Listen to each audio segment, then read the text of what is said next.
السلام عليكم ورحمة الله وبركاته. إن الحمد لله نحمده ونستعينه ونستغفر ونعوذ بالله من شرور أنفسنا وسيئات أعمالنا. من يهده الله فلا مضل له ومن يضلله فلا هادي له، وأشهد أن لا إله إلا الله وحده لا شريك له، وأشهد أن محمدا عبده ورسوله. أما بعد، رب اشرح لي صدري ويسر لي أمري واحلل عقدة من لساني يفقهوا قولي. رب زدني علما رب زدني علما।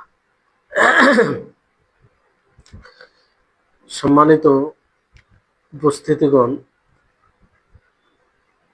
সর্বপ্রথম আল্লাহ তাবারক ওয়া তাআলার কৃতজ্ঞতা প্রকাশ করব, যিনি আমাদের সকলকে শেখুল ইসলাম ইবনে তাইমিয়া রাহিমাহুল্লাহ একটি অন্যতম বই আল আকিদাতুল ওয়াসিতিয়ার ২৭তম ক্লাসে উপস্থিত হওয়ার তৌফিক দিয়েছেন, যেটা আল্লাহ তাআলার অশেষ কৃপা দয়া।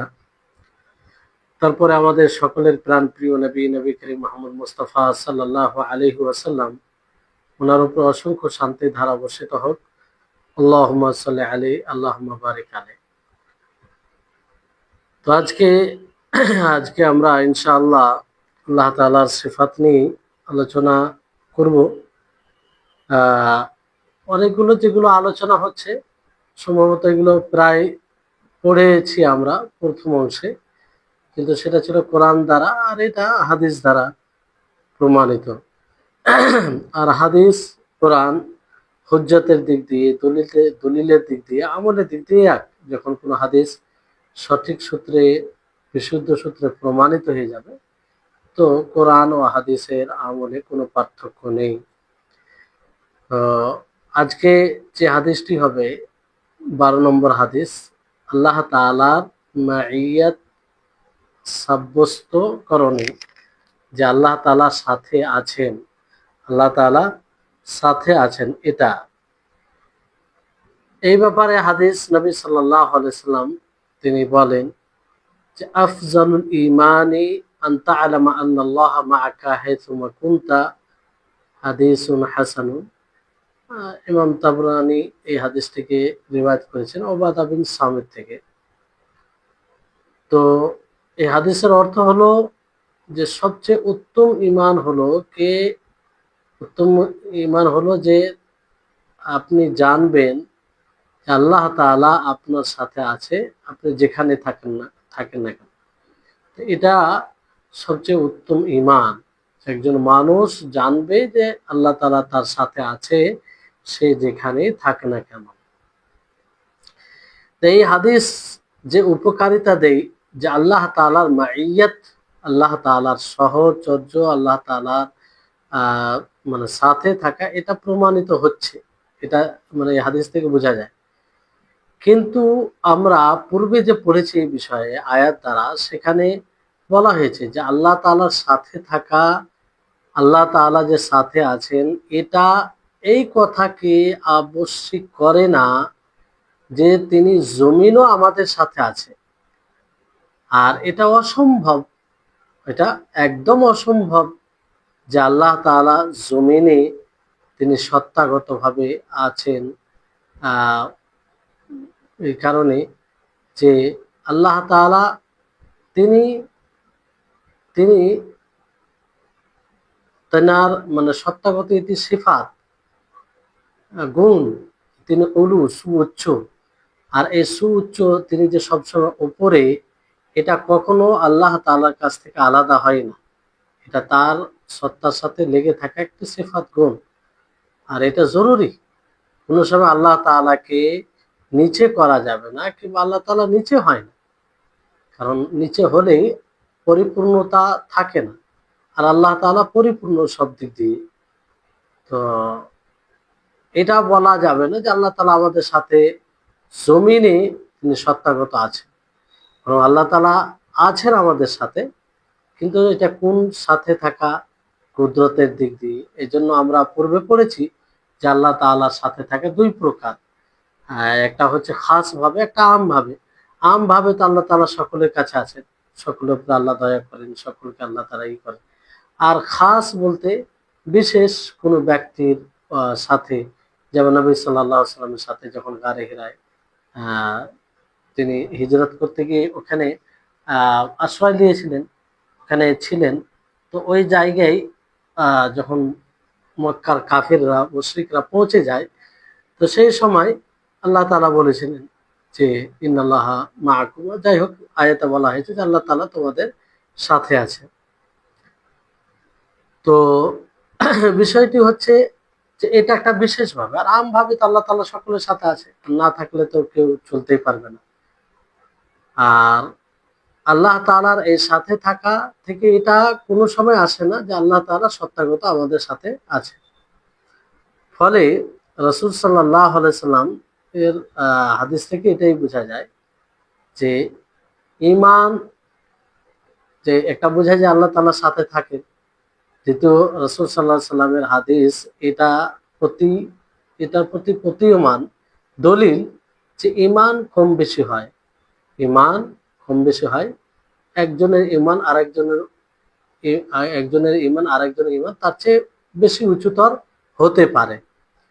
কারণ যখন আপনি আল্লাহ তাআলাকে জানবেন যে আল্লাহ তাআলা আপনার সাথে আছে, তখন আপনি আল্লাহ তাআলাকে ভয় করবেন, তার মর্যাদা দেবেন। যখন আপনার দৃঢ় বিশ্বাস থাকবে, অকাট্য বিশ্বাস থাকবে যে আল্লাহ তাআলা আপনার সাথে আছেন, তো আপনি স্বাভাবিকভাবে তাকে ভয় করবেন, তার মর্যাদা দিবেন আপনি। জি। যার মধ্যে যতটা এই ধারণা থাকবে, ততটাই সে আল্লাহ তাআলাকে ভয় করবে। যে যতটা এই বিষয়ে পরিপক্কতা নিয়ে আসবে, সে ততটা আল্লাহ তাআলাকে ভয় করবে। তো এটা তো সবার মধ্যে বরাবর নেই। ফলে একজনের ঈমান আরেকজনের ঈমান থেকে উচ্চতর হয়। তো এই ধারণা যদি থাকে, এটার প্রতি বিশ্বাস থাকে যে আমরা যেখানে থাকি না কেন আল্লাহ তাআলা আমাদের সাথে আছেন, তাহলে আপনি যদি মানে অন্ধকার রুমে থাকেন যেখানে কেউ নেই, অন্ধকার রুমে থাকেন আর সেখানে কেউ নেই, তো এটা জেনে তারপর আপনি কি জানবেন যে আল্লাহ তাআলা আপনার সাথে আছে। অন্ধকার রুমে আছেন, বাসার মানুষের মধ্যে কেউ নেই, তারপর আপনি নিশ্চিতভাবে জানবেন কিংবা বিশ্বাস রাখবেন যে আল্লাহ তাআলা আপনার সাথে আছে। শুধু এটা অন্ধকার রুম বলে না, যে কোনো জায়গায় আল্লাহ তাআলা আপনার সাথে আছে। তো এটা থেকে বোঝা যাচ্ছে যে আল্লাহ তাআলা ইলমের দিক দিয়ে, কুদরতের দিক দিয়ে, সুলতান মানে দাপট তত্ত্বাবধানের দিক দিয়ে, এই এমন রুবুবিয়তে যতগুলো অর্থ আছে সব দিক দিয়ে আল্লাহ তাআলা পরিবেষ্টন করে আছে। অর্থাৎ আপনি আল্লাহর ইলম থেকে ছুপিত নয়, আপনি আল্লাহর কুদরত শক্তি থেকে বাইরে নয়, আল্লাহ তাআলার যে তত্ত্বাবধান আছে তার থেকে বাইরে নয়, আল্লাহ তাআলা রুবুবিয়ত যা কিছু করেন তার থেকে আপনি বাইরে নয়, বের হতে পারেন। তো এই যে আপনার দৃঢ় বিশ্বাস এটা নিয়ে আসবে, যদি আমরা এটার উপরে ঈমান নিয়ে আসি, তাহলে এক কথায় এই আয়াত থেকে যেটা প্রমাণ হচ্ছে সেটা হচ্ছে যে আল্লাহ তাআলা সাথে থাকেন, আল্লাহ তাআলা সাথে আছেন। কিন্তু এর মানে এটা নয় যে আল্লাহ তাআলা জমিনও আছে, কারণ আল্লাহ তাআলা আরশের উপরে, আল্লাহ তাআলা সবসময় উঁচুতে থাকবে, নিচে হবে না। জি। 13 নম্বর হাদিস হচ্ছে যে আল্লাহ তাআলা জন্য এটা সাব্যস্ত করা যে আল্লাহ তাআলা মুসাল্লিদের সামনে রয়েছে, মুসাল্লিদের সামনে রয়েছে, মুসাল্লি নামাজি। কারণ হাদিসে এসেছে নবী সাল্লাল্লাহু আলাইহি ওয়াসাল্লাম বলেন, ইদা কামা আহাদুকুম ইলা সলাতি ফালা ইয়াবসুকান্না কিবালা ওয়াজহি ওয়ালা আইয়ামিনিহি ফাইন্না আল্লাহা কিবালা ওয়াজহি ওয়ালাকিন আইয়াসারিহি আও তাহতা কদমিহি। বুখারী মুসলিমের হাদিস, যে যখন তোমাদের মধ্যে কেউ সলাতে দাঁড়াবে, সে যেন সামনে দিকে থুতু না করে, না ডান দিকে, কারণ আল্লাহ তাআলা তার সামনে থাকেন, তার চেহারার সামনে। কিন্তু বাম দিকে করতে পারে, বাম দিকে থুতু করতে পারে, অথবা পায়ের নিচে, অথবা পায়ের নিচে। তো এই হাদিস থেকে কি বোঝা যাচ্ছে? আল্লাহ তাআলা সামনে আছেন, আল্লাহ তাআলা সামনে আছেন। আর আল্লাহ তাআলা অন্য আয়াতে যেমন বলেন ওয়ালিল্লাহিল মাশরিকু ওয়াল মাগরিবু ফাআইনামা তুআল্লু ফাতাম্মা ওয়াজহুল্লাহ, যে আল্লাহর জন্যই পূর্ব পশ্চিম, আর তুমি যেখানে চলে যাও সেখানে আল্লাহ তাআলার চেহারা রয়েছে। তাহলে এখানে সব জায়গায় আল্লাহ তাআলার চেহারা আছে, এটা বোঝা যায় এই আয়াত থেকে। আর ডান দিকে কেন মানে নিষেধ করা হয়েছে, কারণ ডান দিকে ফেরেশতা থাকে, ডান দিকে থেকে ফেরেশতা থাকে, আর ডান দিকটা বাম দিকের থেকে উত্তম, এই জন্য বাম দিকে থুতু করবে, ডান দিকে থুতু করবে না। নবী সাল্লাল্লাহু আলাইহি ওয়াসাল্লাম কি বলে, ওয়ালাকিন আই ইয়াসারিহি আও তাহতা কাদামি, সে বাম দিকে অথবা পায়ের নিচে। তো যেমন আপনি মসজিদে আছেন, মসজিদে যদি থাকেন তো ওলামাগণ এই ক্ষেত্রে কি বলে, যদি থুতু করা প্রয়োজন পড়ে তো আপনি থুতুটা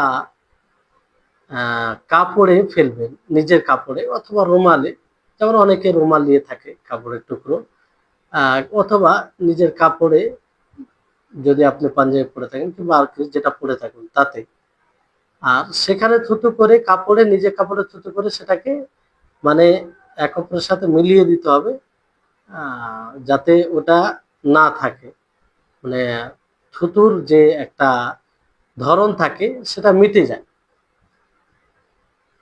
এটা মসজিদে থাকলে এরকমটা করতে হবে, কিন্তু মসজিদে যদি থাকে দেওয়ালের পাশে, দেওয়ালের পাশে থাকে, আর দেওয়াল যদি ছোট থাকে মানে তার হাইট থেকে কম থাকে, তাহলে এই ক্ষেত্রে সে বাম দিকে দেওয়াল থেকে মানে থুতু করতে পারে, এটা করা যায়। কিন্তু এটা খুব এরকম কম হয়, আগের মসজিদ হয়তো পুরোটা করা হতো না, কিংবা হতে পারে কোনো জায়গায়। যদি এরকমটা হয় দেওয়ালের পাশে থাকে আর দেওয়ালটা বেশি উঁচু নেই, তো বাম দিকে যদি ফেলা সম্ভব হয় তো বাম দিকে থুতু ফেলবে। তো এই হাদিস থেকে কি বোঝা যায়, এই হাদিস থেকে স্পষ্টভাবে বোঝা যায় যে আল্লাহ তাবারক ওয়া তাআলার, আল্লাহ তাবারক ওয়া তাআলা মুসাল্লির সামনে রয়েছে, নামাজের সামনে। এই জন্য জরুরি ভাবে আমাদেরকে জানতে হবে যে আল্লাহ তাআলা মুসাল্লির চেহারার সামনে, অথচ তিনি অন্য আয়াতে কি বলেছেন, আল্লাহ তাআলা আসমানে। তো এই আল্লাহ তাআলা মুসাল্লির সামনে এবং আসমানে রয়েছে, তো দুটো কথায় কি সংঘর্ষ হচ্ছে না? সংঘর্ষ হচ্ছে না, এক অপরের বিপক্ষে যাচ্ছে না, যে আল্লাহ তাআলা আসমানে এবং মুসাল্লির সামনে। তো এতে কোনো আসলে সংঘর্ষের বিষয় নেই, সংঘর্ষের বিষয় নেই, এক অপরের বিপরীত যায় না। কয়েকটি কারণ হতে পারে। একটি কারণ হচ্ছে যে শরীয়ত দুটোকেই একত্রিত করেছেন। শরীয়ত বলেছে যে আল্লাহ তাআলা মুসাল্লির চেহারার সামনে আছে, থাকে, আর আল্লাহ তাআলা আসমানে। তো যেহেতু শরীয়ত দুটোরই কথা বলেছে, তো এই দুটো কথা এক অপরের বিপরীত হতে পারে না, এবং এক অপরের বিরোধী হতে পারে না। আল্লাহ তাআলা আসমানও আছে ও চেহারার সামনে, তো দুটোকে শরীয়ত জমা করেছে, দুটোর উপরে ঈমান নিয়ে আসতে হবে। আর আল্লাহর কথাই মানে শরীয়তের কথা বলতে কি আল্লাহর কথা, আল্লাহর কথা এক অপরের সাথে, আল্লাহর এক কথা তার এক কথার সাথে সংঘর্ষ হতে পারে না, এটা আল্লাহ তাআলার ক্ষেত্রে আমরা বলতেই পারি না। এটা একটা কারণ। দ্বিতীয় কারণ হচ্ছে যে কোনো জিনিস উঁচু থাকার পরেও সে সামনে হয়, উঁচু থাকার পরে সামনে হয়, সামনে মনে হয়, অথচ সে উঁচুতে আছে কিন্তু সামনে মনে হয়। যেমন কোনো ব্যক্তি যদি দিনের প্রথম অংশ সূর্যকে সামনে দেখে, তো সূর্য দেখে, সূর্য ওঠে, তো মনে হবে সূর্যটা তার সামনে আছে, অথচ সূর্য আসমানে আছে। আর তার বিপক্ষে মানে দিনের শেষ দিকে, দিনের শেষ দিকে যখন সূর্য সামনে হয় তখন সামনে দেখা যায়, সূর্য সামনে দেখা যায়, লক্ষ্য করবে মনে হচ্ছে সামনে আছে, অথচ সূর্য কোথায় আছে, আসমানে আছে। তো সূর্য আসমানে উঁচুতে থাকার পরেও সামনে মনে হয় যে সামনে আছে। তো যদি এটা মাখলুকের ক্ষেত্রে মুমকিন সম্ভব হয়, তাহলে খালিক স্রষ্টার ক্ষেত্রে কেন সন্দেহ সম্ভব হবে না? এটা আরো আল্লাহর জন্য, আল্লাহর জন্য কিছু কোনো জিনিসই কঠিন না, কিন্তু এটা যুক্তির দিক দিয়ে দেখা যাচ্ছে যে মাখলুকের মধ্যে দেখা যায় যে উপরে থাকা সত্ত্বেও সামনে দেখা যায়, যেমন সূর্য, সকালবেলায় সূর্য দেখা যায় যেদিকে মনে হবে সামনে আছে, অথচ সামনে না, উপরে আছে, আসমানের উপরে। হ্যাঁ, আর অনুরূপভাবে ডুবার সময়। তো এই ক্ষেত্রে মানে এটা সম্ভব। আল্লাহ তাআলা, এক্ষেত্রে আমরা বলতে পারি যে আল্লাহ তাআলা আসমানও আছেন, তিনি মুসাল্লির সামনেও রয়েছে। এতে কোনো এক অপরের বিরোধীর কোনো বিষয় নেই। তৃতীয় যেটা কারণ হচ্ছে সেটা হচ্ছে যে এটা মাখলুকের ক্ষেত্রে অসম্ভব হতে পারে। এটা মাখলুকের ক্ষেত্রে অসম্ভব হতে পারে যে একটা মাখলুক ওপরেও থাকবে আবার নিচেও থাকবে, ওপরেও থাকবে আবার নিচেও থাকবে। কিন্তু খালিকের ক্ষেত্রে তো এটা আমরা অসম্ভব মনে করতে পারি না। খালিক, স্রষ্টা, তিনি সবকিছু পারেন, তিনি সবকিছু করতে পারেন।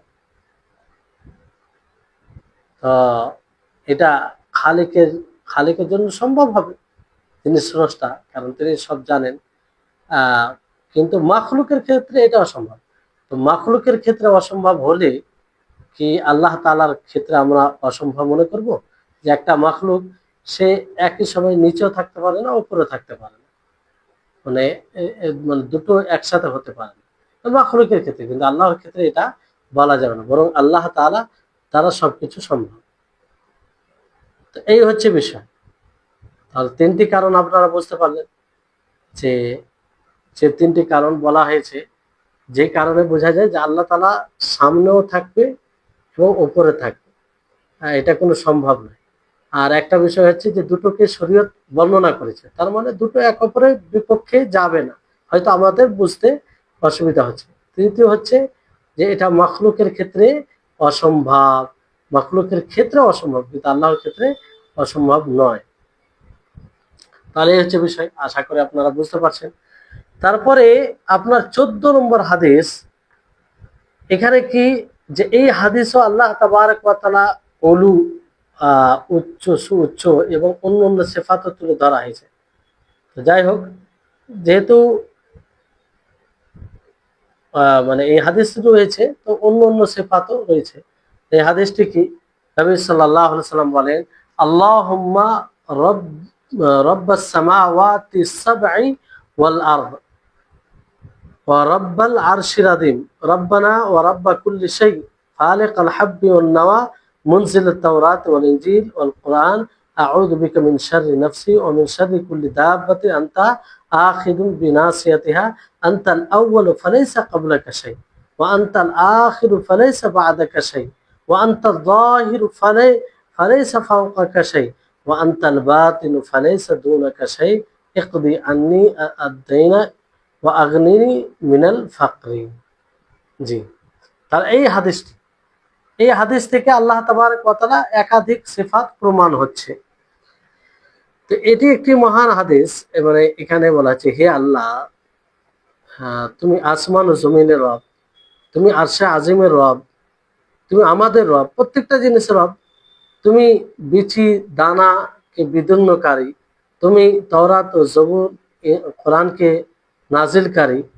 আর তোমার আশ্রয় চাইছি নাফসের অনিষ্ট হতে, আমার নাফসের অনিষ্ট হতে আমি তোমার আশ্রয় চাইছি, এবং প্রত্যেক ওই বিচলনকারী কিংবা যে প্রাণী ঘুরে বেড়ায় তার মন্দ থেকে আমি আশ্রয় চাইছি, মানে নাফসের মন্দ থেকে,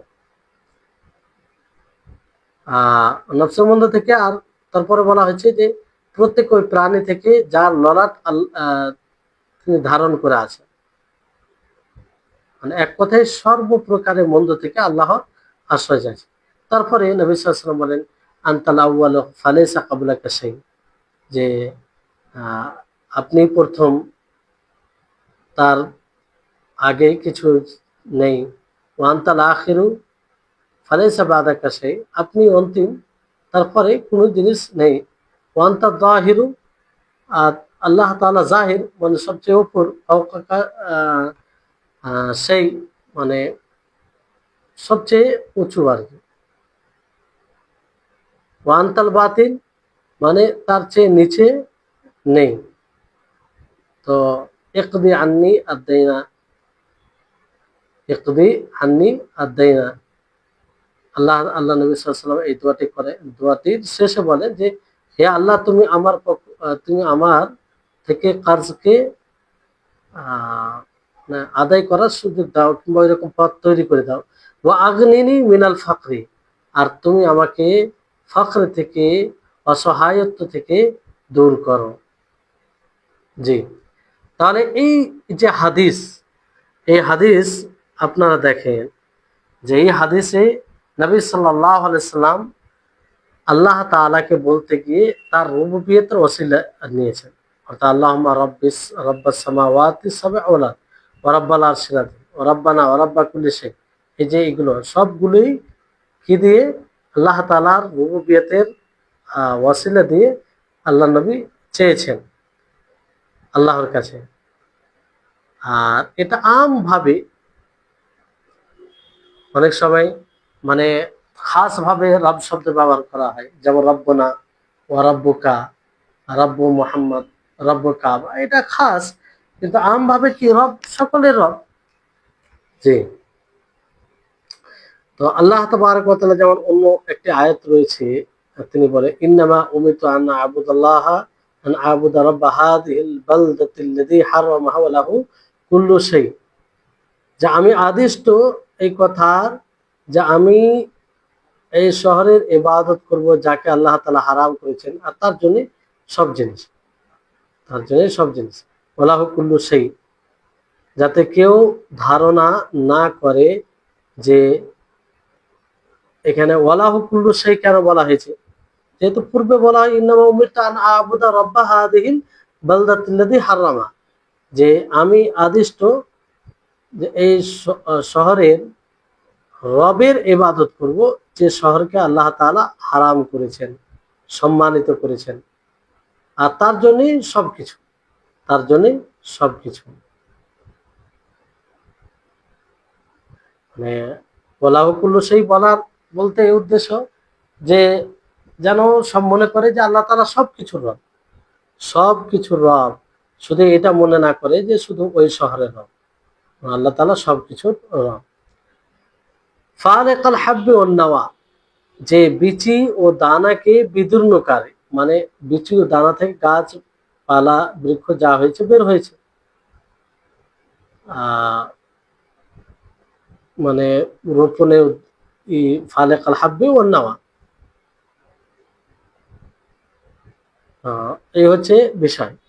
তারপরে এই যে আল্লাহ তাবারক ওয়া তাআলার শক্তি, আল্লাহ তাবারক ওয়া তাআলার শক্তি, এটা কত এখান থেকে আমরা অনুভব করতে পারি। আল্লাহ তাবারক ওয়া তাআলার শক্তি, যে আল্লাহ তাআলা একটা শুকনো বিচি কিংবা দানা থেকে সেটাকে মানে সেটা সে মধ্য থেকে চিরে বৃক্ষ কিংবা যাই হোক বের হয়। আর এটা আল্লাহ তাআলাই করেন। শুকনো ছেড়ে দিয়ে কেউ কোনো মানুষ যদি এটা করতে চায়, তো কোনো মানুষের পক্ষে এটা সম্ভব নয়, কোনো মানুষের পক্ষে সম্ভব।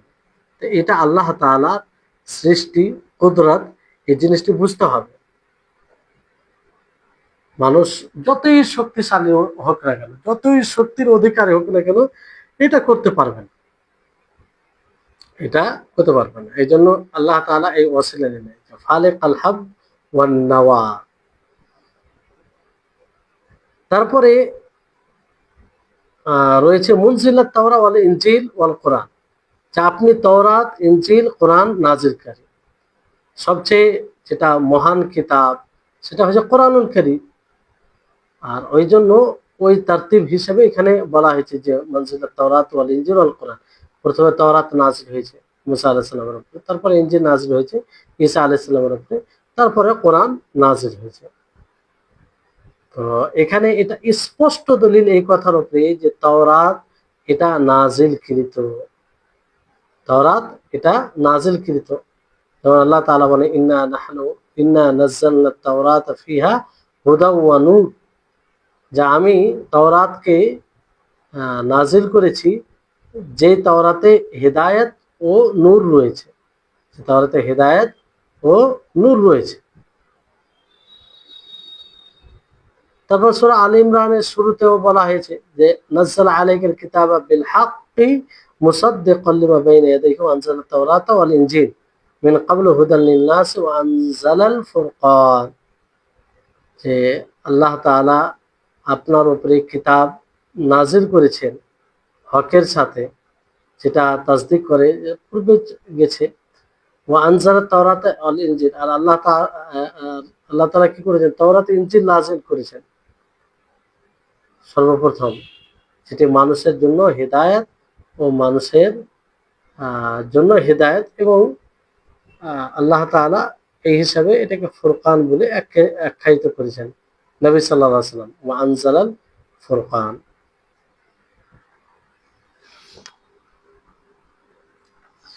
তো বিষয়টা হচ্ছে যে আল্লাহ তাআলার কুদরত এগুলো দেখা যায়, যে আল্লাহ তাআলা কিভাবে একটা বিচিকে আর একটা দানাকে সেটা মানে চূর্ণ বিচূর্ণ হয়ে সেখান থেকে সেটা বাড়ে, বৃক্ষ বের হয়। তো এটা আল্লাহ তাআলার শক্তি, আল্লাহ তাআলার শক্তি এটা থেকে স্পষ্ট হয়। মুনজিলাত তাওরাত ওয়াল ইনজিল, এটাও আমরা জানলাম যে আল্লাহ তাআলা প্রথমে তাওরাত নাজিল করেছেন, তারপরে ইনজিল নাজিল করেছেন, তারপর কোরআন নাজিল করেছেন। আর ওই হিসেবে হাদিসে বলা হয়েছে যে মুনজিলাত তাওরাত ওয়াল ইনজিল ওয়াল কোরআন। এখান থেকে স্পষ্ট যে আল্লাহ তাআলা তাওরাত নাজিল করেছেন, এটা নাজিলকৃত, আর এটা কোরআনও বলা হয়েছে। যেমন আল্লাহ তাআলা বলেন ইন্না আনজালনা তাওরাতা ফিহা হুদা ওয়া নূর, যে আমি তাওরাত নাজিল করেছি যে তাওরাতে হেদায়েত ও নূর রয়েছে, হেদায়েত ও নূর রয়েছে।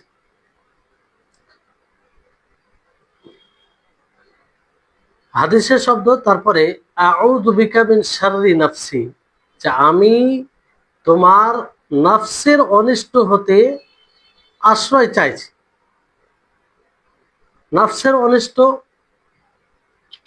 একটা খুব জটিল বিষয়, এই জন্য আল্লাহ নবী এ থেকে আল্লাহর আশ্রয় চাইতেন। ফলে আমাদেরকেও দোয়া করা উচিত, আউযু বিকা মিন শাররি নাফসি। যেমন আল্লাহ তাআলা মানে মন্দ নফসের ব্যাপারে বলেন ওয়ামা উবাররিউ নাফসি ইন্নান নাফসা লাআম্মারাতুন বিসসু, ইউসুফ আলাইহিস সূরা ইউসুফে রয়েছে যে আমি নিজের নফসকে পবিত্র করছি না, কারণ নফস সে মন্দের হুকুম দিতেই থাকে। এজন্য নফসকে দুই প্রকার বলা হয়েছে, দুই প্রকারের নফস রয়েছে। একটি হচ্ছে নফসে মুতমাইন্না।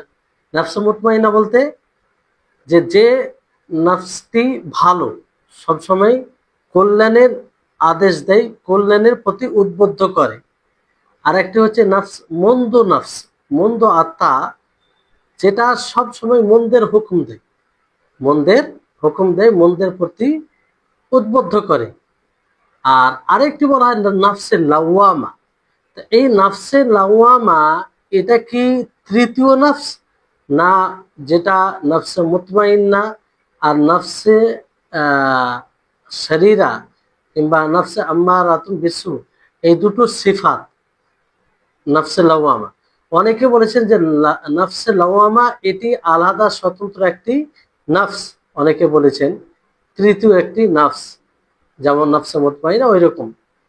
আর অনেকে বলেছেন যে না, এটা নফসে মুতমাইন্না ও নফসে আম্মারাতুন বিসু এর সিফাতের গুণ। কেমন করে, যে মুতমাইন্না নফসে, যে মুতমাইন্না রয়েছে, ভালো নফস আত্মা রয়েছে, সেও মালামত করে, ভর্ৎসনা দেয়। আর নফসে আম্মারাতুন বিসু, যে মন্দ কাজের প্রতি উদ্বুদ্ধ করে, সেও কিন্তু মালামত করে। কিন্তু দুটোর মালামত, দুটোর ভর্ৎসনা করাতে পার্থক্য আছে। আল্লাহ তাবারক ওয়া তাআলা যেমন ওয়ালা উকসিমু বিন নাফসিল লাওয়ামা, যে আমি লাওয়ামা ভর্ৎসনাকারী নফসের কসম করে বলছি। তো কসম খাচ্ছি, এখানে দুটো নফসকেই মানে উদ্দেশ্য, নফসে মুতমাইন্নাও আর নফসে আম্মারাতুন বিসু, মানে নফসে লাওয়ামা বলে। তো নফসে লাওয়ামা লাওয়ামা মুতমাইন্নার মধ্যেও হতে পারে, মানে মুতমাইন্না আর নফসে আম্মারাতুন বিসু এর মধ্যে। কারণ মুতমাইন্না এটা মালামত করে, ভর্ৎসনা দেয় কখন? যখন ধরেন যে ওয়াজিব কাজে অলসতা করে, ওয়াজিব কাজে শিথিল হয়ে যায়, তখন কিন্তু নফসে মুতমাইন্না ভর্ৎসনা দেয়, মালামত করে যে তুমি একটা ওয়াজিবকে ছেড়ে দিয়েছো।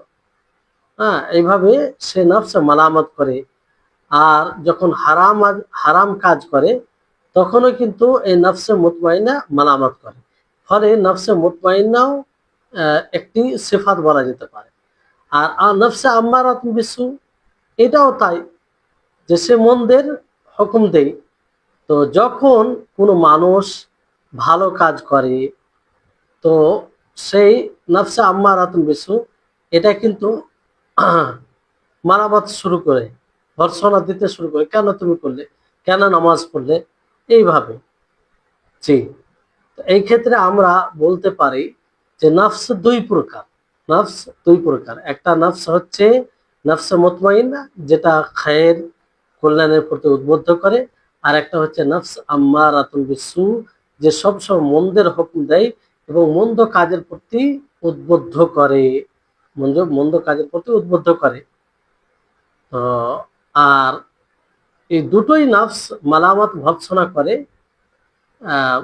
কখনো যখন নফস মুতমাইন্না তখন মালামত করে, ভর্ৎসনা করে, যখন কেউ নফস মুতমাইন্না মানে মালামত করে কখন? যখন কেউ মন্দ কাজ করে, তখন ভালো আত্মা তার উপর ভর্ৎসনা করে, কিংবা ঠিক মতো কাজ করে না, তখন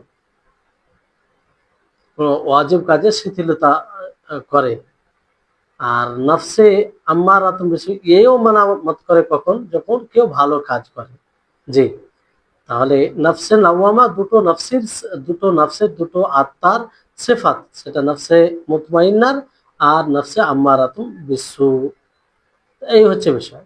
তো এখানে আউযু বিকা মিন শাররি নফসি, এখানে উদ্দেশ্য হচ্ছে যে ওই নফস থেকে আমি আল্লাহর আশ্রয় চাইছি। আউযু বিকা, আমি তোমার আশ্রয় চাইছি, মিন শাররি নফসি, আমার নফসের মন্দ হতে।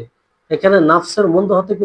আম্মারাতুন বিসু, যে নফসের, যে আত্মা বারবার মন্দ কাজেরই আদেশ দেয়, তার প্রতি উদ্বুদ্ধ করে। তারপরে নবী সাল্লাল্লাহু আলাইহি সাল্লামের হাদিসের একটি তারপরে অংশ, যে ওয়ামিন শাররি কুল্লি দাব্বাতি আনতা আখিযুন বিনাসিয়াতিহা, আর প্রত্যেক ওই জানোয়ার, প্রাণীর অনিষ্ট হতে যার ললাট তুমি ধারণ করে রেখেছো। মানে জমিনে যা পশু চলে, সবার উপরে, তাদের সবার মন্দ থেকে আল্লাহর আশ্রয় চাওয়া। এমনকি কিছু কিছু আছে যারা পেটের এতে চলে, পেটের বলে, পেটের উপরে ভার দিয়ে, তো সবকিছু। জি, এখানে দাব্বা, সম্ভবত দাব্বা বলা হয়, যেমন আল্লাহ তাআলা বলেন ওয়াল্লাহু খালাকা কুল্লা দাব্বাতিন মিন মাইন ফামিনহুম মান ইয়ামশি আলা বাতনিহি। আল্লাহ তাআলা প্রত্যেক বিচরণকারী, মানে যে চলে প্রাণী, তাকে আল্লাহ তাআলা সৃষ্টি করেছেন পানি। তো সেই সেই প্রাণীগুলোর মধ্যে কেউ পেটের ভারে চলে, পেটের উপরে ভর দিয়ে। তারপরে অন্য এক আয়াত আল্লাহ তাআলা কি বলেন? ওয়ামা মিন দাব্বাতিন ফিল আরদি ইল্লা আলা আল্লাহি রিজকুহা, যে জমিনে যে কোনো প্রাণী আছে, তার রিজিক আল্লাহ তাআলা লিপিবদ্ধ করেছেন। তো যাই হোক, দাব্বা বলা হয় জমিনে যার 4 পা হাত রয়েছে আর ওই দ্বারা চলে, তাকে দাব্বা, তার জন্য দাব্বা শব্দ ব্যবহার করা হয়।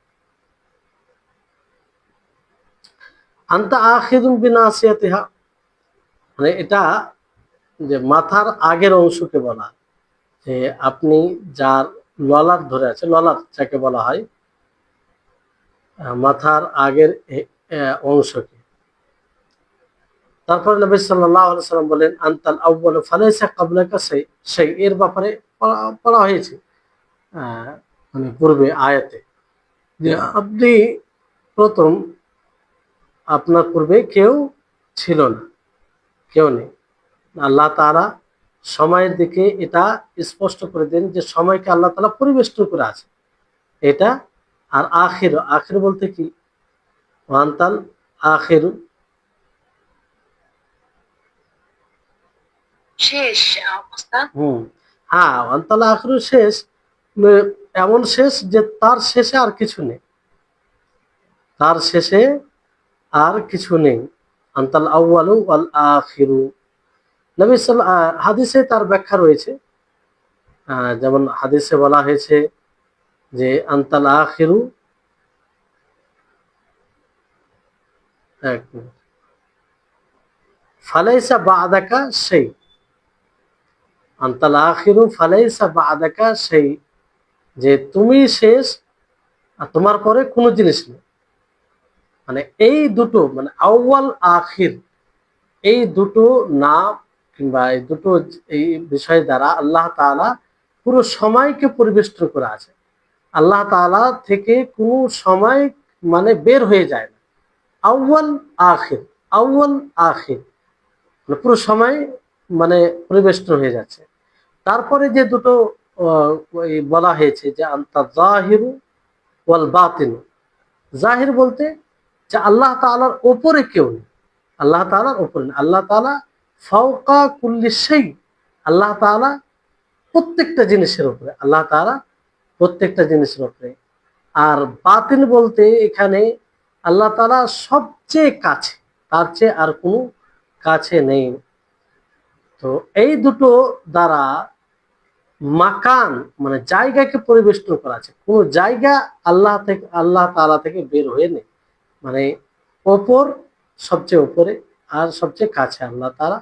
তো এই হচ্ছে বিষয়। তো এই দুটো মানে জাহির বাতিন দ্বারা মাকান জায়গাকে পরিবেষ্টন করা আছে, পুরো মানে কোনো জিনিস এর থেকে বের হবে না।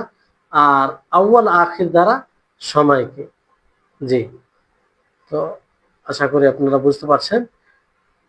তো এই হচ্ছে বিষয়।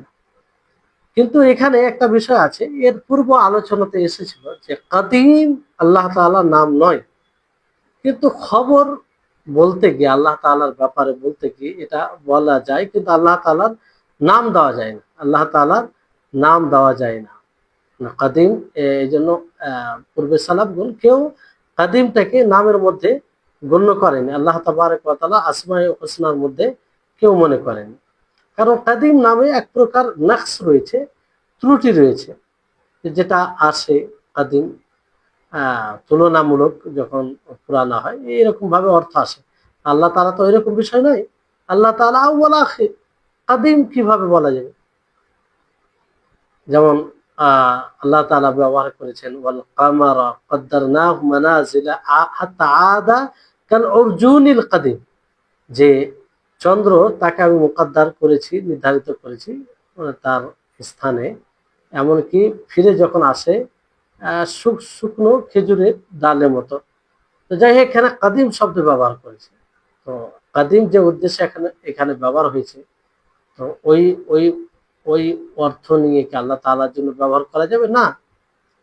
তো এই কাদিম এক কথায় আল্লাহ তাআলার নামের মধ্যে নয়। ওয়া আনতাল বাতিনু তাআলা আনতা জাহিরু ফালাইসা ফাওকাকা শাই, এটা আপনারা জানেন যে এখান থেকে উঁচু সুউচ্চ বোঝা যাচ্ছে যে আল্লাহ তাআলা উঁচুতে রয়েছে, আল্লাহ তাআলার উপরে কোনো জিনিস নেই, আল্লাহ তাআলা প্রত্যেকটা জিনিসের উপরে, সব জিনিসের উপরে আল্লাহ তাআলা। আর বাতিন আল্লাহ তাআলা সবচেয়ে কাছে। জি, সবচেয়ে কাছে। তো তারপরে হাদিসে আছে ইকদি আন্নিদ-দাইন, তুমি আমার কাছ থেকে ঋণকে দূর করে দাও।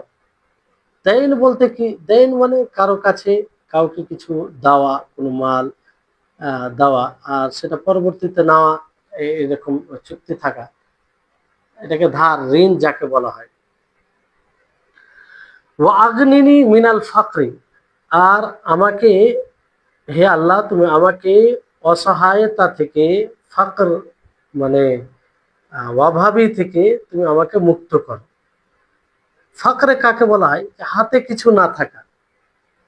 আর ফাকর এমন একটা বিষয়, এমন একটা মানে অবস্থা, ফক্র যে যে জিনিসটা, সেটা আসলে মানুষকে পেরেশানিতে হয়রানিতে ফেলে দেয়।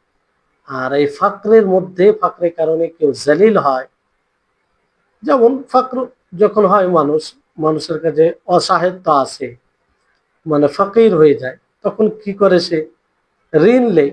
আর ঋণ নিলে যার কাছে ঋণ নিবে তার কাছে ছোট হতে হয়। জি, তো এই হচ্ছে ফকর। আর এই ফকর, অসহায়, গরিবী, এটা অনেক সময় হারাম কাজ করতে বাধ্য করে, কিংবা হারাম কাজ করাকে সহজ করে দেয়। যেমন একটি হাদিস আপনারা শুনেছেন, যে ওই তিনজনের খবর, যে তিনজন গাড়ে মানে আশ্রয় নিয়েছিল, আর আশ্রয় নেওয়ার পরে সেই গাড়ের মুখে একটি পাথর এসে তাদেরকে চাপা দিয়ে দেয়, মানে যেটা বের হওয়ার রাস্তা সেটা বন্ধ করে দেয়। তো আল্লাহ তাআলার নিকটে সকলেই দোয়া করেছিল, আর সবাই নিজের নিজের আমলের ওসিলা নিয়েছিল। তার মধ্যে একজন ব্যক্তি ছিল, যে ব্যক্তির কাকাতো বোন ছিল, কাকাতো বোন, চাচাতো বোন, যে চাচাতো বোনকে সে পছন্দ করত, ভালো লেগেছিল, আর তাকে মানে তার প্রতি মানে ধাবিত ছিল সে। আর তাকে, তার সাথে এরকম একটা সম্পর্ক, কিংবা তার সাথে একটা যে আহ, সম্পর্কের মাধ্যমে একটা তাকে চেয়েছিল, কিন্তু সেটা সে অস্বীকার করেছিল ওই তার কাকাতো বোন কিংবা চাচাতো বোন, যাই হোক। কিন্তু ওই মেয়েটাই যখন সে অভাবী হলো, তার প্রয়োজন পড়লো, আর প্রয়োজনে যখন তার কাছে এলো, সে শর্ত লাগিয়ে দিল যে এই শর্তে আমি তোমার প্রয়োজনকে পূর্ণ করতে পারি, অর্থাৎ তোমাকে আমি ব্যবহার করব, কিংবা সেই অশ্লীল কাজের জন্য, এক কথায়। তো অভাবের কারণে সে মানে এটা মেনে নিল, অভাবের কারণে। অথচ পূর্বে সে আল্লাহর ভয়েই বলেছিল, তাকে এই কথা বলেছিল, কিন্তু সে মানেনি, অস্বীকার করে দিয়েছিল। কিন্তু অভাবের কারণে সে হ্যাঁ বলে দিয়েছিল। হ্যাঁ বলার পরেও যখন ওই কাজের জন্য, অশ্লীল কাজের জন্য প্রস্তুত হয়, তখন তাকে স্মরণ করিয়ে দেয় যে ইত্তাকিল্লাহ, তুমি আল্লাহ তাআলাকে ভয় করো, ওয়ালা, আর তুমি যে মোহর রয়েছে, মোহর যেটা বিবাহ করতে গিয়ে মোহর নির্ধারিত হয়, সেটাকে মানে হক ছাড়া তুমি ভঙ্গ করিও না। এইভাবে তাকে আল্লাহর স্মরণ করিয়ে দেয়। এতে সে, এই কালেমার খুব প্রভাব পড়ে তার ওই ব্যক্তির উপরে। ফলে সে তার হৃদয়ে এক প্রকার ভয় আসে, সে তাকে ছেড়ে দেয়, মানে আর সেই কাজটি তার সাথে করে না। আহ, তাকে মানে মানে এই এই কথাটি তার অনেক কাজে আসে, তার হেদায়েতের কারণ হলো। ফলে সে মন থেকে উঠিয়ে দিল যে এরকম কাজ করবে, তার সাথে অশ্লীল কাজ করবে। তো এখান থেকে যেটা বলার বিষয় দেখেন, অসহায় এবং দারিদ্রতা, আর মানে দারিদ্রতা এটা এমন একটা আহ, মানে বিষয়, মানে এমন একটা অবস্থা, যেটা মানুষকে হারাম কাজ করতে বাধ্য করে দেয়। যেটা আমরা দেখতে, এই হাদিস দ্বারা আমরা বুঝতে পারলাম যে একজন মুত্তাকি, পরেজগার মেয়ে, একই কারণে সে ছেড়ে দিয়েছে, কিন্তু অভয় করবে, যদিও এটা হারাম, গুনহার কাজ, ওই অবস্থাতে তার জন্য জায়েজ তা নয়।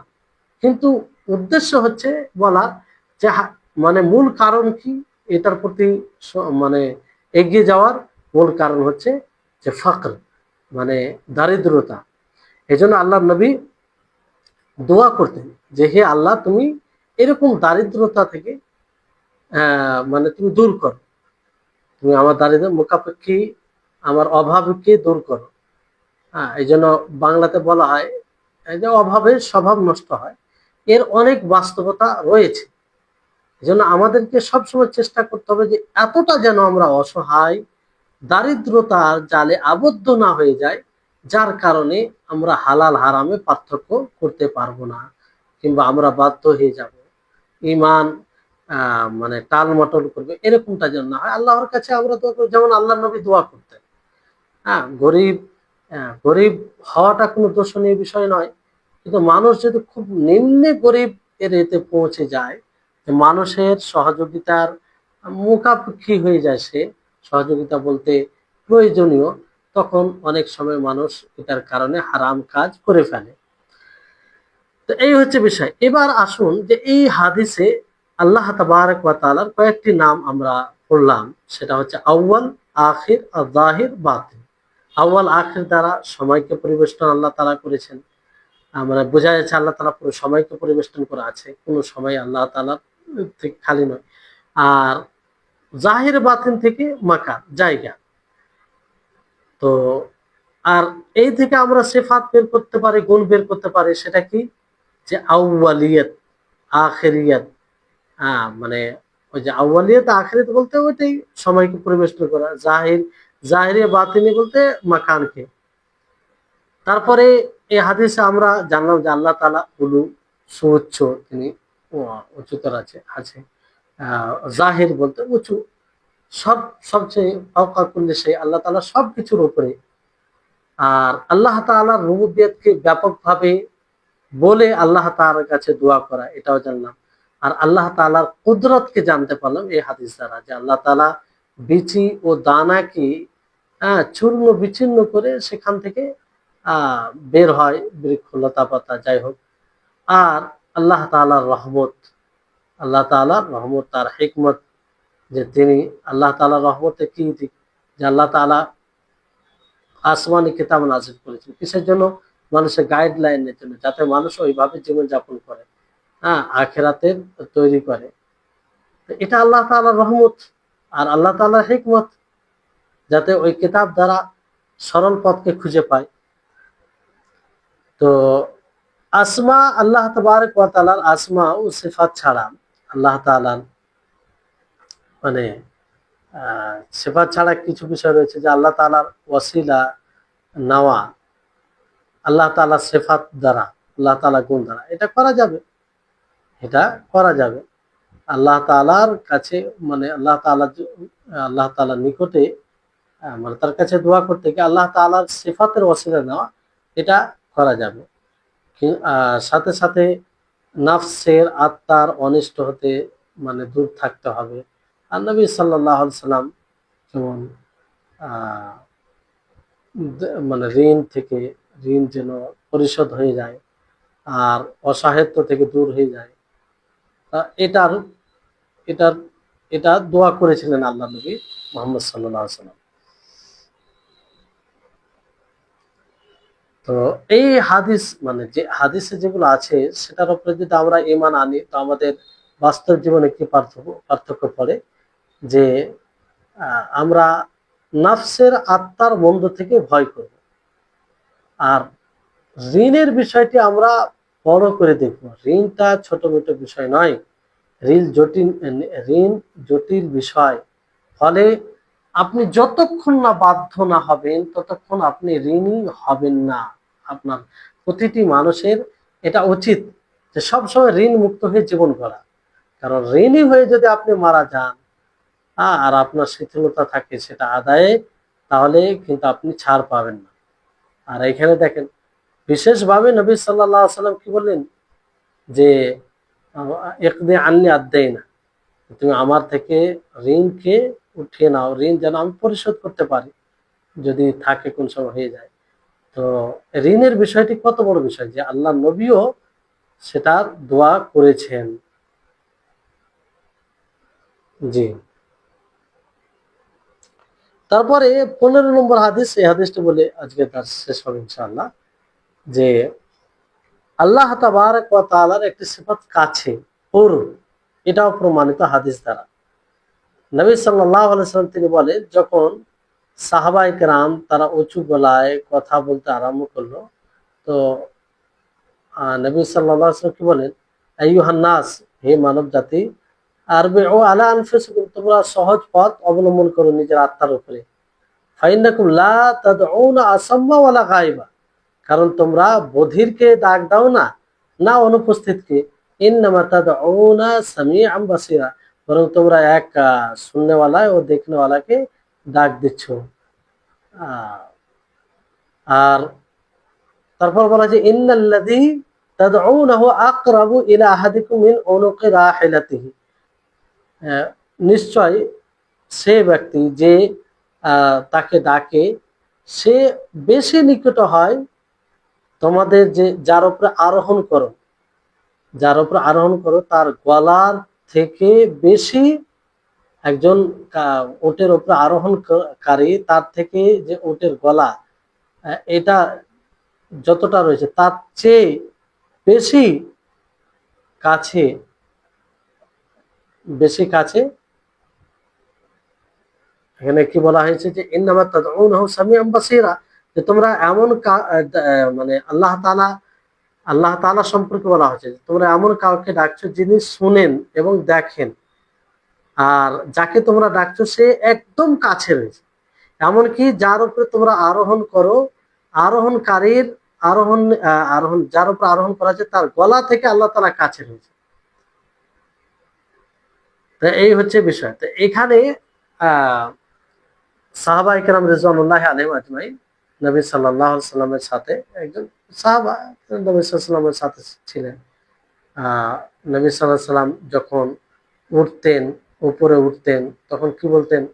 আল্লাহু আকবার, আল্লাহর বরত্ব বর্ণনা করতেন। নিচে নামতেন তখন সুবহানাল্লাহ বলতে আল্লাহর পবিত্রতা ঘোষণা করতেন। তো এটার একটা কারণ আছে, রহস্য আছে। সেটা কি? যে যখন মানুষ উপরে উঠে তখন কিন্তু একটা, সেই উপরে উঠে তো একটা হৃদয়ে নফসে বড় বড় বড়ত্ব আর চলে আসে। হ্যাঁ, মানে সে বড়ত্ব চলে আসে কিংবা বড় মনে হয়। তো এই জন্য ওই জায়গায় উপযুক্ত কি আল্লাহু আকবার বলবে, যাতে নিজের নফসকে স্মরণ করিয়ে দেয় যে বড়ত্ব বলতে আল্লাহ তাআলার জন্য, কিংবা একমাত্র বড় বলতে আল্লাহ তাআলা। আর যখন নিচে নামবে তখন যেহেতু নিচে নামবে, আর নিচেটা এটা কি ত্রুটি, একটা ত্রুটি, এটা পরিপূর্ণতার মধ্যে পড়ে না। ফলে ওই সময় উপযুক্ত যে আল্লাহ তাআলার মানে আল্লাহ তাআলাকে ত্রুটি মুক্ত বলে ঘোষণা করবেন সুবহানাল্লাহ, নিজের নফসকে আত্মাকে স্মরণ করতে করিয়ে দিতে যে আল্লাহ তাআলা নিচে হওয়া থেকে পবিত্র, কারণ এটা দুর্বলতা আর এটা অপরিপূর্ণতার লক্ষণ। সাহাবায়ে কেরাম রিজওয়ানুল্লাহি আলাইহিস সালাম যখন রিজওয়ানুল্লাহি আলাইহিম আজমাইন যখন অনেক উঁচু আওয়াজ করলেন, তো নবী সাল্লাল্লাহু আলাইহি ওয়াসাল্লাম বললেন যে তোমরা সহজ পথ অবলম্বন করো, কারণ তোমরা বধিরকে কোনো ডাক দাও না, কিংবা বধির বলতে কি যে না শুনে না দেখে তাকে বধির বলা হয়, গায়েবন বলতে যে দেখে না। জি, তাহলে এই হচ্ছে বিষয়। এই হাদিসে এখানে একটা বিষয় রয়েছে যে আল্লাহ তাআলা কাছে রয়েছেন এবং উঁচুতে রয়েছেন। এই দুটো বিষয় কি এক অপরের সাথে সাংঘর্ষিক রয়েছে? কারণ একটা জিনিস উঁচুতেও থাকবে আবার কাছেও থাকবে, এটা কি করে হয়? সেটা সম্ভবই নয়। তো এটা সম্ভব নয় মাখলুকের ক্ষেত্রে, যে একটা মাখলুক সে উঁচুতেও থাকবে আর কাছেও থাকবে, এটা অসম্ভব কার ক্ষেত্রে? মাখলুকের ক্ষেত্রে। কিন্তু আল্লাহ তাবারক ওয়া তাআলার ক্ষেত্রে নয়। আল্লাহ তাআলা তিনি উঁচুতে থেকেও কারো কাছে নিকটে আছে। জি, এটা এই জন্য এটা সাংঘর্ষিক কোনো বিষয় নয়, সাংঘর্ষিক কোনো বিষয় নয়। তো এই হচ্ছে বিষয়। তারপরে এর সাথে জড়িত আরো কিছু বিষয় আছে, ইনশাআল্লাহ আগামী সপ্তাহে, আগামী সপ্তাহ বলতে আগামী ক্লাসে আলোচনা হবে। আল্লাহ তাবারক ওয়া তাআলা আমাদের সকলকে যেন সঠিক বুঝ দান করেন, আর আমাদের ব্রেন শক্তিকে যেন আল্লাহ তাআলা আরো বাড়িয়ে দেন। আল্লাহ তাআলা যেন আমাদের জ্ঞানে বৃদ্ধি দান করেন। এখান থেকে আজকের ক্লাস শেষ হচ্ছে। ওয়া আখির দাওয়ানা আলহামদুলিল্লাহি রাব্বিল আলামিন। আসসালামু আলাইকুম ওয়া রাহমাতুল্লাহি ওয়া বারাকাতুহু।